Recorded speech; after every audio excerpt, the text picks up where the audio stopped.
Well, I think you should find ways to make yourself mentally, physically, and spiritually stronger than you are today, right? Every day you wake up, you should be looking forward to being 24 hours stronger than you were yesterday. And stop taking the easy path and being comfortable. That's no way to live. I'm not some sort of pain junkie. I'm not looking for a bad time. What I'm telling you is that I enjoy the grit. I do like obstacles because I know that I'm not getting any better if I'm not pushing myself through something. Likewise for you. You're not going to grow. You're not going to be better, stronger, faster, quicker, better welding if you don't put yourself through situations that are going to challenge you. KWI Bible Study, rejoice in affliction. What? Yes, Romans 5:3-4 says, rejoice in your affliction because affliction produces endurance. Endurance produces character and character produces hope. So rejoice in your afflictions. After all, comfort is a much greater threat to progress than hardship. So who has grit? 9% of Americans who start their New Year's resolution actually finish those. 23% give up in the first week, 42% give up after the first month. The reason they give for stopping? Lack of motivation. Less than half of college students graduate on time. 60% end up earning a bachelor's degree, but only after 6 years. The reason they give? Lack of preparation. 40 to 50% of marriages in the US end in divorce, and the number one reason they give is lack of commitment. Have you heard that? So, motivation, lack of preparation, and commitment. It sounds like an absence of discipline to me. You see, because if you rely on motivation, how you feel about the opportunity, to determine whether or not you're going to act, you're going to be left empty-handed. If I wake up this morning and I don't feel like working out, then I'm not going to. If my headache is able to keep me from it, then I'll use it as an excuse to not do what I need to do. Well, I'm going to tell you that if you're relying on motivation to do anything, you're going to run empty. Discipline is where it's at. That's what keeps the tank full. We picked up with 1 Peter 1:6-7. You rejoice in this, even though now, for a short time, if necessary, you suffer grief in various trials, so that the proven character of your faith, more valuable than gold, which though perishable, is refined by fire, may result in praise, glory, and honor at the revelation of Jesus Christ. Does it surprise you that the Bible teaches that you're going to go through trials? I think it's important that we monitor our expectations. You know, there is a health and welfare gospel out there that tells us that if we're putting our faith in God, if we're doing the right things, then money and success and fame should come pouring down on us. And that's not what the Bible says at all. As a matter of fact, it says you should rejoice in your afflictions. You should be okay with the fact that you're going through some tough times, because it's through those tough times that you are refined, like gold is through fire. 1 Peter 1:13, therefore with your minds ready for action, be sober-minded and set your hope completely on the grace to be brought to you at the revelation of Jesus Christ. So how can we prepare our minds for the battles to come? Because I think it's important, right? College students dropping out because they feel like they weren't prepared. What can you do today to get prepared for the battles ahead? I think put yourself in situations where you can, again, sober-mindedly control your emotions during these times of concern and tough trial. I don't know what your life looks like now. I don't know what your future holds, but I do know that if you practice self-control, discipline, and being prepared to push yourself through trials, that you'll have more success through those and be able to give God the glory in any situation. And that's what we're commanded to do, right? 1 Thessalonians 5:16, 17, and 18, rejoice always, pray continuously, and give thanks in all circumstances. The Greek word for all is all the circumstances.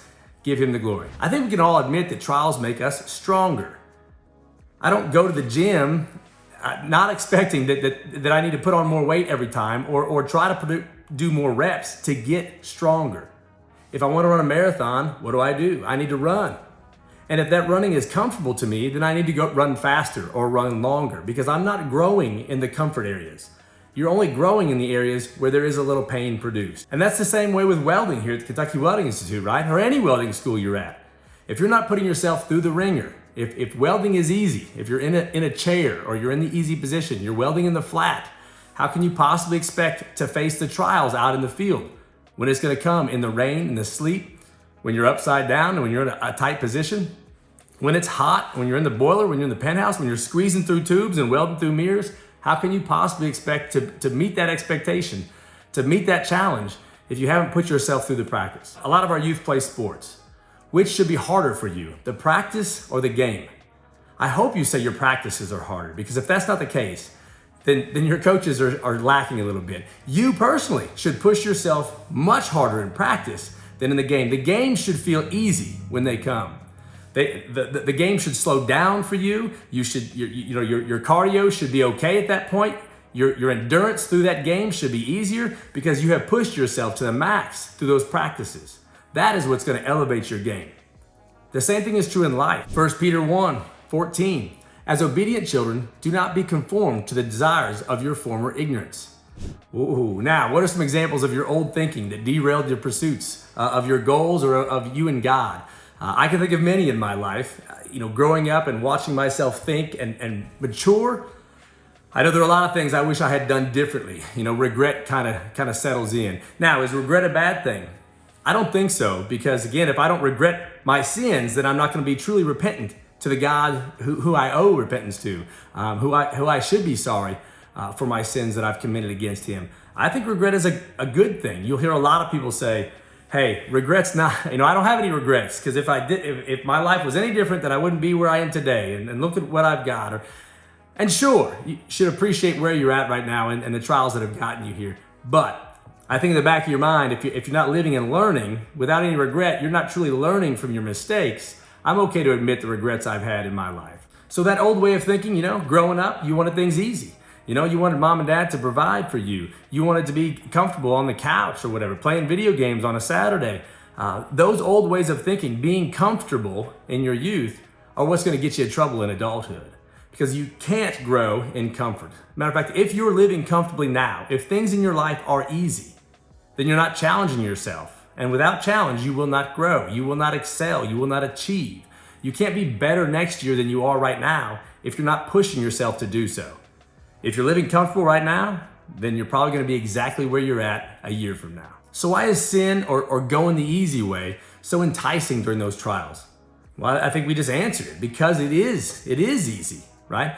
When you're in those moments and it's tough, it's easy to deflect to the old ways, to the flesh, to give in, to find comfort. So I want to rattle off some verses that I go to as far as persevering and rejoicing in affliction. What it means to me to go through some tough times and give God the glory. I like James 1:12. Blessed is the one who endures trials, because when he has stood the test, he will receive the crown of life that God has promised to those who love him. 2 Timothy 3:12. In fact, all who want to live a godly life in Christ Jesus will be persecuted. So count on it. Romans 5:3-4. And not only that, but we should rejoice in our afflictions, because we know that affliction produces endurance, endurance produces character, and character produces hope. Philippians 1:21. For me, to live is Christ, to die is gain. And Jesus told us, if they hated me, what do you think is going to happen to you? This life is not easy. Romans 8:18. For I consider that the sufferings of this present time are not worth comparing with the glory that is going to be revealed to us. Now, I can take this very biblical, and I should, and this is awesome, because I know this life is just temporary, and my true reward will be in heaven. I do not think that there's a health and welfare gospel here, that if today I'm a Christian, then tomorrow, again, money and good times are going to be pouring down on me. But what I do think this verse also applies to is anybody who's not a believer, or on the secular side, listen to it, it's good advice. For I consider the sufferings of this present time not worth comparing for the glory that is going to be revealed. So that on that practice football field, if you put in your heart and soul, if you push hard, then those games will look better. You know that in the welding shop down here, that if you are putting in your time, putting the cell phone down, getting hot, getting sweaty, getting dirty, get on the ground, get in the 6G, whatever it takes to push yourself, then you'll get your rewards later to come, right? When those weld tests happen, or in the field when you're making that good money. It's the hard now that makes it good later. 1 Peter 4:12. Dear friends, don't be surprised when the fiery ordeal comes among you to test you, as if something unusual were happening to you. So again, that health and welfare gospel preaches that you should have the good stuff. So a lot of times Christians are like, wait a second, what just happened? Why am I experiencing this? I sing in the choir and I tithe 10%. What is God doing? 1 Peter tells us, don't think that way. It is not going to be weird when you as a Christian undergo some trials. As a matter of fact, expect it. Change your expectations. And expectations are everything when it comes to attitude, If I told you right now that I was going to give you $500, but turns out all I had in my wallet was $100. Well, a minute ago you had nothing. So if I gave you $100, you would have been happy if I had said nothing. But your expectation was that you were getting $500. So now you're disappointed in $100. That's sad. I can use this same thing on my kids. I tell Lucas, hey, I'm going to give you $100, man. And he's like, oh, awesome, Dad, thanks. And I said, whoa, but I'm going to give Robert $200. He said, wait a second, that's not fair. Why are you looking a gift horse in the mouth? What I'm saying is, don't be expecting to have an easy life, a comfortable life. In America right now, in this victimhood mentality, I guess everybody should have it easy peasy. And we hate the successful and we hate the people with money because why isn't it us? And poor me. But that's not it.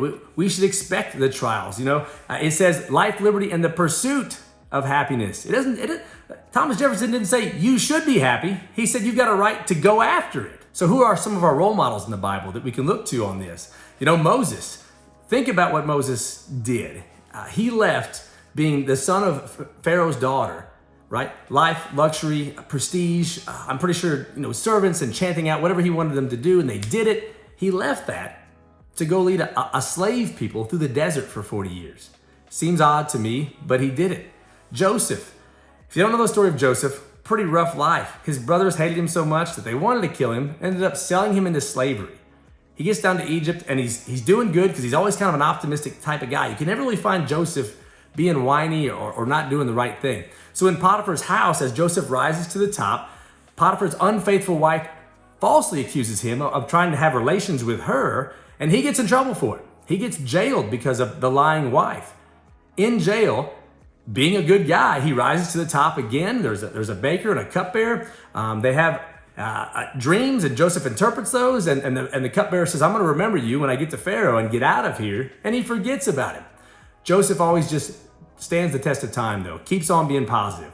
Paul, do you realize that Paul was a Pharisee, an elite, a wealthy individual who had respect among the Jews? He gave all that up to be beaten, to be persecuted, and to die for Christ's name. And now that we've mentioned Jesus Christ, obviously he's the best role model. Imagine being God of the universe. Nothing that was created was not created through, everything was created through Jesus Christ. Jesus has been here for all time. As a matter of fact, he's in the Old Testament everywhere. And it's awesome to read that and then realize that there he is. Not just the New Testament Jesus, but he's been coming for a long time now. But Jesus gave up everything, worshiped by angels up in heaven, to come down to earth, be born a poor carpenter's son, wash the feet of 12 disciples who would betray him on the night of his greatest need, and then be, again, crucified for a bunch of people here on earth that cursed him, hated him, spit on him. And Jesus said in John 15:18, if the world hates you, understand that it hated me first. As if, what do you expect?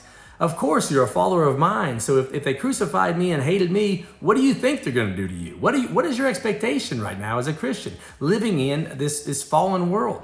I want to bring this home by saying fight that victim mentality. Colossians 2:8 says, be careful that no one takes you captive through philosophy and empty deceit, based on human tradition, based on the elements of the world rather than Christ.